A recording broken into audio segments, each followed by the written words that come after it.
காலமே காலமே என்னை எங்கு கொண்டு போகிறாய்? மன்னவன் சாகிறான், கைகள் கட்டி பார்க்கிறாய். வாழ்க்கையின் காரணம் என்னை விட்டு போகுதோ? வீதியில் வீரவான் தீப்பிடித்து வேகுதோ? திரும்பி வா, எழுந்து வா, திரும்பி வா, எழுந்து வா, எழுந்து வா.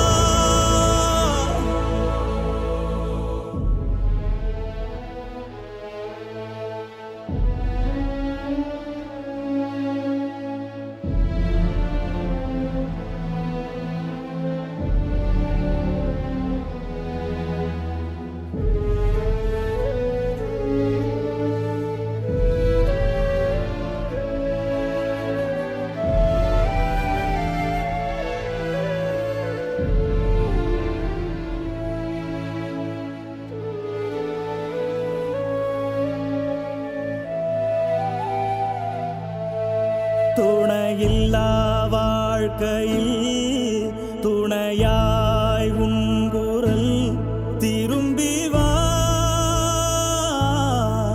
நிலையில்லா கூட்டத்தில் நிலைக்கும் உன் பெயர். எழுந்து வா, எழுந்து வா. நீ இல்லா பூமியில் எங்கு நான் செல்லுவே? திரும்பி வா, எழுந்து வா, திரும்பி வா, எழுந்து வா. தொடர்ந்து நம்ம இந்த காட்சியை பார்க்கிறோம். அவர் பேசக்கூடிய அம்சங்கள் என்னென்ன அப்படிங்கிறதையும் நம்ம பார்க்கலாம். திரு மைப்பா, இணைப்பில் இருக்கீங்க. இங்கே உங்களுடைய காலகட்டத்தில் நீங்கள் பல தலைவர்களுடைய இறுதி பயணத்தை பார்த்துருக்கீங்க. இந்த பயணத்தை ஒப்பிட முடியுமா? இல்லை, ஒன்று ஒன்று ஒரு மாதிரி. புரட்சி தலைவர் எம்ஜிஆர் அவருடைய கூட்டங்கள், தொண்டர்கள், அவர் மீது கவர்ந்த ரசிகர்கள், முன்னாள் முதலமைச்சர், தமிழின தலைவர், காலம் தமிழுக்கு கொடுத்த குடை டாக்டர் கலைஞர் அவருக்கு வந்த கூட்டங்கள், முன்னாள் முதலமைச்சர் ஜெயலலிதா அம்மா அவர்களுக்கு வந்த கூட்டங்கள், அதே மாதிரி இப்போ கேப்டனுக்கு வந்திருக்கிற கூட்டங்கள்ன்றது அதை சென்ட்ரலில் வந்து சென்ட்ரல்கிட்ட வந்துட்டுருக்கு அப்படின்னு நீங்கள் சொன்னாங்க. வர்ணன் பேசும்போது சென்ட்ரலில் பல ட்ரெயின் வர மாதிரி இனம், மதம், மொழி எல்லாத்தையும் கடந்து கேப்டன் புரட்சி கலைஞர் நடிகர் விஜயகாந்த் அவர்களை நேசித்தார்கள். அங்கே அவருக்கு மதம், மொழியெல்லாம் இல்லை. காலையில் பேசும்போது கூட ஒரு சொன்னார், இப்ராஹிம் ராவுத்தரை தோழனாக வைத்துக்கொண்டு ஒரே ஒரு அறையிலே அவருடைய திரைப்பட வாழ்க்கை தொடங்கியதுன்னு. அந்த காஸ்ட்டு, க்ரீடு, ரிலீஜியன், மதம், மொழி, இனம் எல்லாம் தவிர்த்து விட்டு ஒற்றை சொல் அன்பு, அந்த அன்பு, நட்பு, அந்த அவர் காட்டிய அந்த நெருக்கம்தான் மக்கள் அவர் மீது இவ்வளோ உருக்கமாக இருக்காங்க. காலையில் கூட நான் போய் பார்த்துட்டு வந்தேன். மனசுக்கு ரொம்ப சங்கடமாக இருந்தது. சூப்பர் ஸ்டார் ரஜினிகாந்த் அவர்கள் சொன்ன மாதிரி ஒரு அந்த திடமான மனிதர். அவருக்கு அவருடைய எல்லா செயல்களும், சில செயல்கள் கோபமாக இருந்தாலும் அதுக்கு பின்னாடி ஒரு நியாயம் இருக்கும்னார் அவர். அதை மாதிரி அந்த கோபம் இருக்கிற இடத்துல தான் குணம் இருக்கும் அப்படின்னுவாங்க. அவர் எல்லாரையும் நேசித்தார். தன்னால் இயன்றதை செய்வோம், இல்லாதவர்களுக்காக தான் அவருடைய கோஷம்.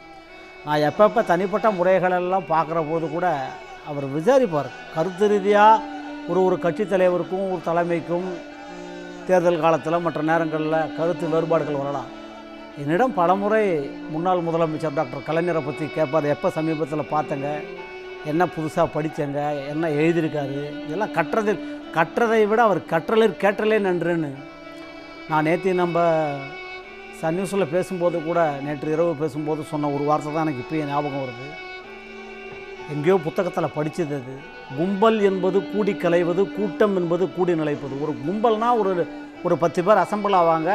அந்த நிகழ்வு முடிஞ்ச உடனே அங்கேருந்து கிளம்பிடுவாங்க. அது கும்பல். அது ஒரு அசம்பிள் பண்ணுறது. கும்பல். இது கூட்டம்னா ஒரு கொள்கைக்காக அவர் மீது கொண்ட நட்பு இன்றைக்கி நேற்று வரல. அவங்க 20-30 வருடங்களாக 40 வருடங்களாக அவரை நேசித்திருக்காங்க. அவருடைய பல படங்களை பார்த்துருக்காங்க. ஒரு கேரக்டர் அவர் நடிக்கும்போது அந்தந்த கேரக்டராக அவருடைய ரசிகர்கள் மாறி இருக்காங்க. எல்லா விதமான பாத்திரங்கள், போலீஸ் இன்ஸ்பெக்டரு எல்லாம். இளையராஜா என்கிற ஒரு அற்புதமான நிகழ்கால ஒரு சாதனை மன்னனுடைய அந்த இசை அந்த உயிரற்ற உடலுக்கு உயிர்ப்புத்தன்மை கொடுத்துருக்கிறது இன்றைக்கு. அதனால தான் அந்த பாடல்கள் வரும்போது அது ஏதோ ஒரு பாட்டு இல்லை, அது ஒரு பேத்தாஸ், ஒரு சோகமான பாடல்கள் இல்லை. அந்த மன்னவனே அப்படின்னா விண்ணுக்கும் மண்ணுக்கும்னு அந்த வாழ்ந்து காட்டிய வாழ்க்கை அது. அந்த பாடல் ஒலிக்கிற வரிகள், அந்த பாடல் எழுதப்பட்ட வரிகளெல்லாம் விஜயகாந்தருக்காகவே எழுதப்பட்ட வரிகளாக இந்த கூட்டம் சத்தியத்திற்கு சாட்சிகள் தேவையில்லை என்பதைப் போல இந்த கூட்டம் ஒரு சாட்சி சொல்கிறது. வைதேகி காத்திருந்தால் பாடல்களாக இருக்கலாம், மற்ற பாடல்களாக இருக்கலாம். இளையராஜாவினுடைய அந்த பாடல்கள் அவருடைய அந்த சோகமான குரல் அவர் பாடும்போது அந்த கூட்டமும் அந்த லாங்காங்கள் அந்த ரசிகர்களுக்கு வர அந்த கூட்டத்தை பார்க்கும்போதெல்லாம் அது அந்த கோயின்சிடன்ஸ் ஆகிருக்கு. ஒன்றுக்கு ஒன்று அது பொருந்தி இருக்குது. வாழ்க்கை என்பது அதுதான். ஒரு உள்ள ஒன்று வச்சு உள்ளொன்று வைத்து புறமொன்று பேசாதான் நீங்கள் பேசினாங்க, அது உண்மை. அவர் எதையாக இருந்தாலும் அவருக்கு மறைக்க தெரியாது, மறுக்க தெரியும். உடன்படுவார், உடன்பட மாட்டார் பல விஷயங்கள். ஆனால் அவரால் செயற்கையாக அவருக்கு உடம்பு சரியில்லைன்ற கடைசி காலத்தில் தான் செயற்கை சுவாசம் அவருக்கு வைக்கப்பட்டதை தவிர அவர் செயற்கையாகவே வாழ்ந்ததல்ல. அந்த செயற்கையான உணர்வுகள், செயற்கை பூச்சி, ஒருத்தருக்காக ஒன்று மாற்றிக்கிறது அப்படிலாம் இல்லை. சினிமாவில் நடித்தாரை தவிர அரசியலாக அவர் நடிக்கலை, மக்கள்கிட்ட அவர் நடிக்கலை. இயல்பாக இருந்தார். அவராகவே இருந்ததனால தான் அவருக்கு இவ்வளவு பெரிய கூட்டங்கள். இவ்வளவு பெரிய கூட்டம் வந்து இப்போ தேமுதிக அவங்க தொண்டர்கள் ஒரு பக்கம் இருக்காங்க அப்படின்னா, சாலையோட மற்ற இருபுறங்கள்லையும் பாருங்களேன், சாமானிய மக்கள் வேலைக்கு போனால் அவங்களுக்கான ஊதியம் நிற்கிறாங்க அப்படிங்கிறது. இல்லைடா, வேலைக்கு போனால் தான் கூலி, அதையெல்லாம் மறந்துட்டு நிற்கிறாங்க. கட்சி தொண்டர்கள் மட்டும் வர. அதான் நான் சொன்னேன், கும்பல் என்பது கூடி களைவது, கூட்டம் என்பது கூடி நிலைப்பதுன்னா தேமுதிக தொண்டர்கள் மட்டும் இல்லை, சாமானிய அன்றாட தினசரி தினக்கூலிகள். கோயம்பேடு பக்கத்தில் அங்கே தான் பூ மார்க்கெட்டு, பூ மாதிரி மனசு அவருக்கு. அந்த அந்த அந்த மனிதனை எல்லாம், அந்த மனிதரை காதலிக்காதவர்களே இல்லை, நேசிக்காதவர்களே இல்லை. தாய்மார்கள், இளம் பெண்கள், வயதானவர்கள். இங்கே பார்த்தாங்கன்னா ஒரு வயசான அம்மா அடிச்சுக்கிறாங்க, ஒரு இளம் பெண் அழுது. நேற்று பல விஐபி என்கிட்ட பேசினாங்க.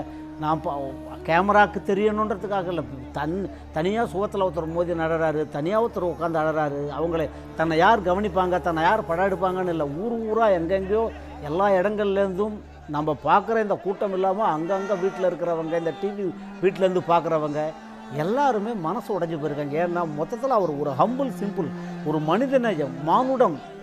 அந்த மானுடம் போட்டுறணும் மனிதநேயம் நம்ம யாராருக்கலாம். ஆனால் நாம் மக்கள் மீது காட்டுகிற அந்த உண்மையான நேசம், அந்த பாசம், அந்த அவர் கஷ்டப்பட்டார். அவர் கஷ்டப்பட்டு ஒரு நட்சத்திர அந்தஸ்து வந்து அவர் பெரிய ஆளான பிறகும் கூட அந்த எளிய மனிதர்களுடைய வாழ்க்கையோடு தன்னுடைய வாழ்க்கையை பிணைத்து கொண்டார். அதுதான் இவ்வளவு கூட்டம், அதுதான் இவ்வளவு இது. கோஷம் போடுவதும் கொடி பிடிப்பதும் தேர்தல் காலத்தில் அதை செய்வாங்க. அது வேற தேர்தல் அரசியல். இது தேர்தல் அரசியல். அவருடைய இப்போ அதில் ஒரு ஆச்சரியப்படக்கூடிய விஷயம், இப்போ ஒவ்வொருத்தவங்களுக்கும் ஒவ்வொரு வகையான அம்சங்களை பட்டியலிடுவாங்க. சாதனை மன்னர்களாக இருப்பாங்க, அவங்களோட சாதனையை பட்டியலிட்டு பேசுறதுக்கு நிறைய விஷயங்கள் இருக்கும். ஆனால் கேப்டன் விஜயகாந்தை பொறுத்த வரைக்கும் நேற்றைய தினத்திலிருந்து இந்த நொடி வரை பேசக்கூடிய அனைவரும் அவருடைய குணநலன்களை தான் பட்டியலிடுறாங்க. குணநலன்களே சாதனையாக மாறி இருக்கே.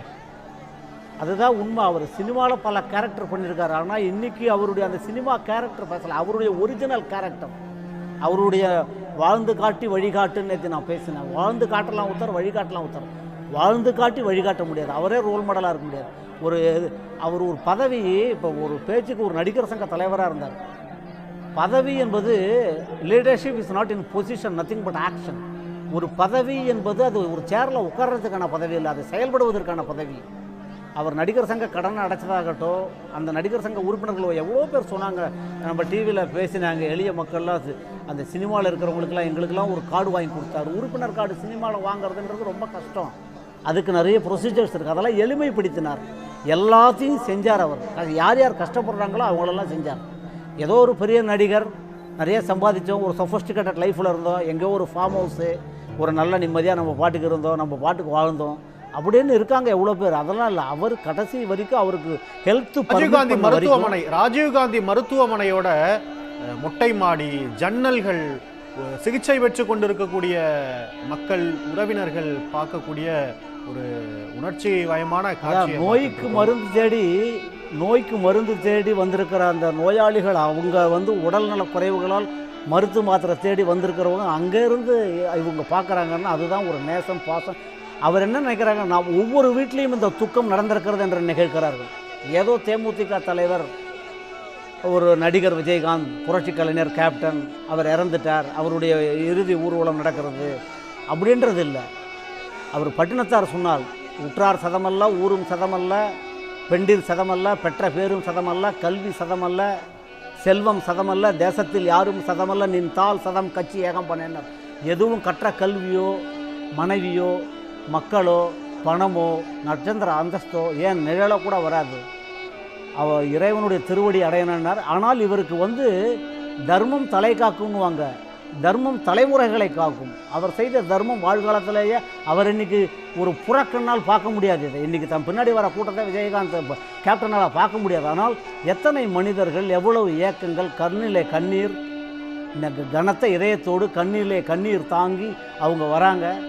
அப்படின்னா காலையில் அந்த பிள்ளைகள் 2 பேரும் என்கிட்ட பேசினாங்க. நான் காலையில் அஞ்சலி செலுத்த போனேன், கையை பிடிச்சிட்டு இப்படி ஆகிப்போச்சே அப்படின்னாங்க. அவங்க சகோதரி சொன்னாங்க, நீங்கள் போய் உங்கள் நண்பரை பார்க்கலையா, பாருங்கள் போய் அப்படின்னு பக்கத்தில் போய் அவங்க சொன்னாங்க. அந்த இவ்வளவு சூழ்நிலையிலும் அந்த மனித நேயம், அந்த மானுடம், அவர் அந்த கேப்டன் எல்லாருமே இது சரி. ஒருத்தரோட ஒரு கிளாஸ், ஏ கிளாஸில் பழகலாம், பி கிளாஸில் பழகலாம், சி கிளாஸில் பழகலாம். பாலிடிக்ஸில் மேடைகளில் அவர் கர்ஜித்து 5-6 வருடங்கள் ஆச்சு. திரையில் மிடுக்கா நடைபோட்டு 10-15 வருடங்கள் ஆயிட்டு. ஆனாலும் துளியும் அந்த இமேஜ் குறையல, அவர் மீதான பிரம்மாண்டம் குறையல, அவர் மீதான நன்மதிப்பு குறையல. அந்த பாசம் கரைபுரண்டு ஓடுறத பார்க்குறமே அந்த ஈவேரா சாலை, அந்த பூந்தமல்லி நெடுஞ்சாலை முழுக்க. அதுக்கு மெயின் காரணம் என்னென்னா, மக்கள் அவரை ஒரு நடிகர், ஒரு அரசியல்வாதி, அந்த கூட்டுக்குள்ளே அவரை சிறை வைக்க விரும்பவில்லை. அவர் ஒரு மானுடத்தின் மகத்தான தலைவனாக பார்க்கிறார்கள். மனித இதயங்களை மீட்டெடுத்தார் அவர். அந்த மனிதர்கள், எளிய மனிதர்களோடு பழக, நான் எவ்வளோ அவரோட ஊருக்கு பத்திரிக்காரனாக ட்ராவல் பண்ணியிருக்கேன். தனிப்பட்ட முறையில் நண்பனாக அழிச்சிட்டு போயிருக்கார் பல ஊர்களுக்கு. எவ்வளோ ஊர்களுக்கு ட்ராவல் பண்ணியிருக்கேன். எவ்வளோ நேரம், எல்லா நேரத்துலேயும் எங்கே யார் யார் சாப்பிட்டாங்களா, ஏதாவது கஷ்டமாக கோபமாக இருக்கும். இந்த பலாப்பழம் பார்த்தா வெளியில் கரடு முரடாக இருக்கும். அதை எண்ணெயை வச்சு போட்டு பிசுன்னு எடுத்து அந்த பழத்தை வெட்டினா சோலை இனிப்பாக இருக்கும். அதுதான் விஜயகாந்த்.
காலமே என்னை எங்கு கொண்டு போகிறாய் மன்னவன் சாகிறான் கைகள் கட்டி பார்க்கிறாய் வாழ்க்கையின் காரணம் என்னை விட்டு போகுதோ வீதியில் வீரவான் தீப்பிடித்து வேகுதோ திரும்பி வா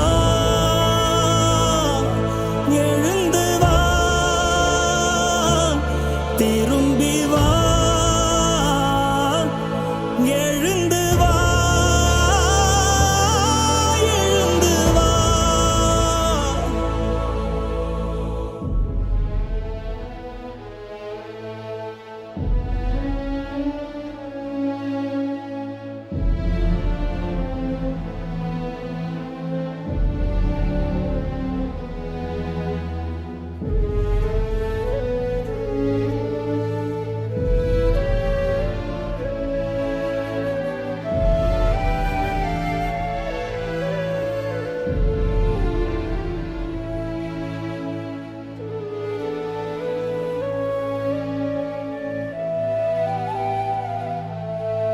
துணையில்லா வாழ்க்கையில் துணையாய் உன் குரல் திரும்பி வா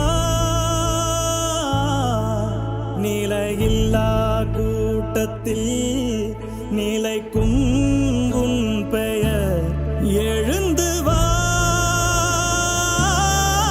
எழுந்து வா நீ இல்லா பூமியில் எங்கு நான் செல்லுவே திரும்பி வா எழுந்து வா திரும்பி வா எழுந்து வா உடனுக்குடன் செய்திகளை தெரிந்து கொள்ள சன் நியூஸ் பெல் ஐகானை கிளிக் பண்ணுங்க.